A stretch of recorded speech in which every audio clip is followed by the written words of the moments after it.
Morning, parents. Happy Monday. I wanted to take a minute to reach out and talk to you a little bit about next Monday, March 15th.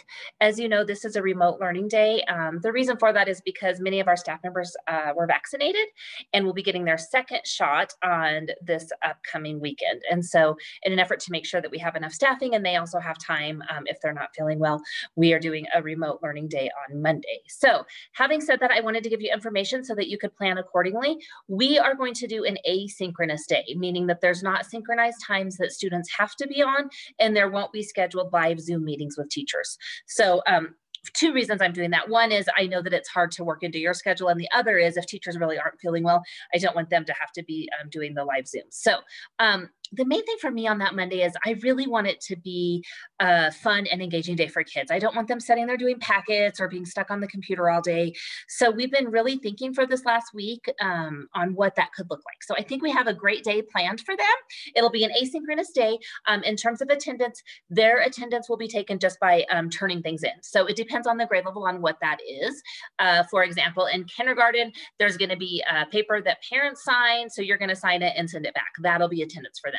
In the upper grades, it's probably a submission into Google Classroom. So it's just going to depend on the grades. Teachers will communicate that with you and students. So you'll know, but attendance will be based on that. So you don't have to do anything different. When I say that it's asynchronous on Monday, that means they just have work that we'll be sending home with them Friday, and I'm going to show you what that is in just a second. They have work that they'll be doing, and then they'll just return it to school on Tuesday. So honestly, I know many of you are concerned because grandparents might be with students because you have to work. You honestly could do some of these activities over the weekend, and then grandparents wouldn't even have to worry about it, or your daycare wouldn't have to worry about it. So you'll get the information on Friday, and then you can decide maybe you want to do some of those learning things over the weekend as a family. The whole point for me was to make it fun and engaging for our students, and then also where they can apply their learning. So instead of doing new learning or a practice, it's more of an application. So what are some of the things that we've done this year, and how can we apply that into either the real world or to some fun activities? So I'm pretty excited about what we have planned. We're calling it March Madness because, let's be honest, since last March, we started in the madness, and hopefully this March, this is the end and we're ending in the madness. So March Madness, I'm going to do a screen share here to show you what that looks like. Okay, so this is our March Madness bracket that you will be getting. You'll get this bracket for most grades, a paper copy as well as this digital copy. So depending on the grade level, each bracket looks a little bit different. We're doing brackets by grade level so that you can apply the learning for students that they've had throughout the year. They can apply it here. So the bracket will be the same for every grade level, but the learning activities will be different. So here is our bracket. This one that I'm pulling up here is an example for second grade. So you can see here it says second grade. So like I said, each grade level will be different with some different activities, some similar activities. We're not quite done yet, but this will give you an idea of what it looks like. So here's how the bracket works. And I think you can see my little mouse here. So here's how the bracket works. They are gonna pick which way they wanna get to the main event. So right here is obviously our championship. And on this one, it is scooping up ice cream. So they can choose whatever pathway they want to get to the championship. So let's say this student chose Val Teams right here. I can't highlight it, sorry. Val Team Scavenger Hunt. They can choose this, and then there'll be a specials activity for music in right here, and then scooping up ice cream would be their final event. So they can go that path. They could also choose to go the path over here of skip counting, and then they could do the read a story to your stuffies, and then they can do the scooping up ice cream. So as you're gonna see, there's a minimum of 3 activities that they'll do. Teachers will give you more information about each of these activities. So you'll have a sheet that goes with it, or this could be a link that you can click on to get to what you need. So they'll have 3 activities that they can do. Now, the great thing about this is those activities should be hands-on, they should be fun, and they should just be a practice to what we've done this year. But if they are enjoying themselves, or if you still have some more time, they can also do as many of these as they want. So they have to do a minimum of 3. They have to find one pathway of 3.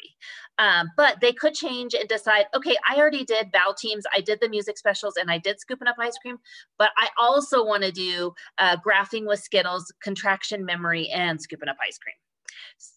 actually they would have already done that. So, but they want to add these to that. So they could do whatever combination that they want to get to the main event. And then they could add some on too, because there's going to be a lot of fun activities in here. So this should give you as parents some flexibility. If you're home and if you're able to, you guys could do the whole bracket. But if it's a day where you have to work and daycare is going to be involved and you're just not sure how to manage it all, then you could choose 3 and call it good. So it should give you some flexibility, and it should really just be fun for the kids and an opportunity to practice what they've learned and apply it to a real life setting. So that is our plan for Monday. You'll get your bracket. It depends on the grade. For second grade, you can see here it's a parent signature. So if you want to just, as they go, you'll highlight what they do, and then it's a parent signature. You will get a direction page from teachers on everything that they have, and then if there's any materials you'll need, you'll get those on Friday too.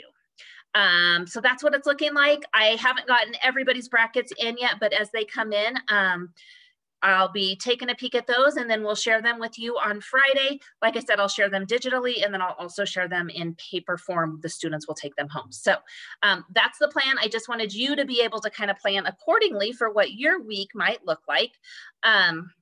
And I think that's all. I just wanted to take some time to share that with you so that you knew what to do.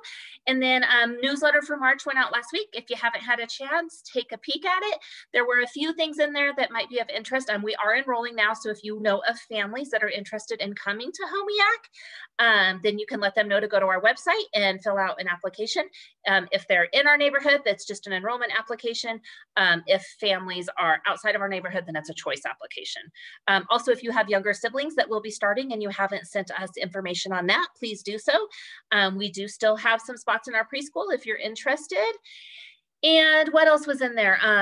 Obviously, conferences are coming up, so the conference link is in there. If you haven't signed up for conferences, then please do so. They will be on Zoom again. If you prefer not to do a Zoom conference, just like last time, you do have the option just to ask your teacher to email. So if you're pretty confident in how your student is doing, don't have any major burning questions, you can send your teacher an email and say, hey, I don't need a conference, but could you just send me an email and let me know how it's going? So that's an option too. But conferences are coming up.